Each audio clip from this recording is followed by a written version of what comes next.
40 years ago, inside their holiest shrine, Sikhs declared themselves free. They demanded a separate homeland and called it Khalistan. India's response had been brutal. History bears testimony to the thousands of extrajudicial killings of Sikhs at the hands of Indian authorities. Khalistan for many Sikhs is not just a political demand, it is a sacred idea.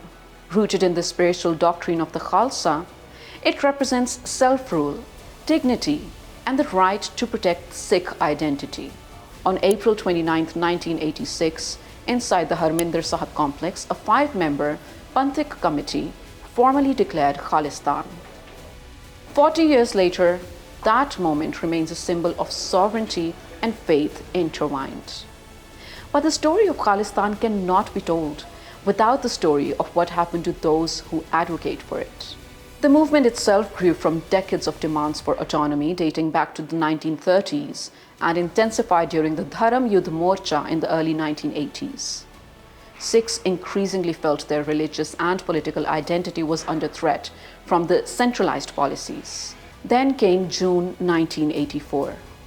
Operation Blue Star, the Indian military's assault on the Golden Temple, marked a turning point. The official figures reported 493 deaths. Independent accounts and the eyewitness testimony put the civilian and the pilgrim toll at several thousand. For many Sikhs, it was not just a military operation but a desecration of their holiest shrine.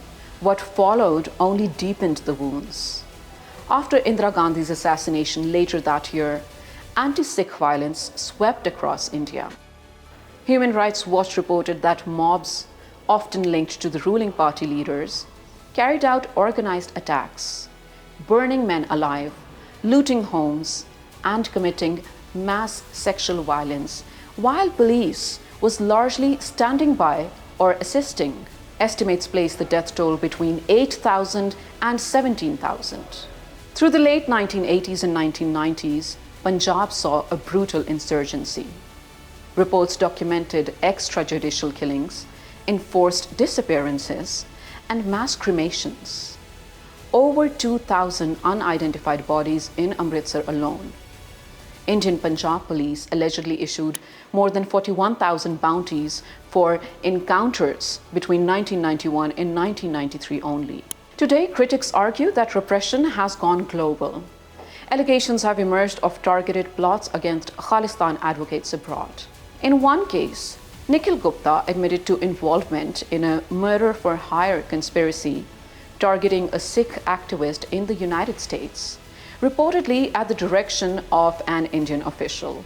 In a statement to BBC, Gurpatwant Singh Pannu, a Khalistan movement leader, said Nikhil Gupta's guilty plea amounted to judicial confirmation that India's Modi government had orchestrated a structured murder-for-hire plot on the US soil.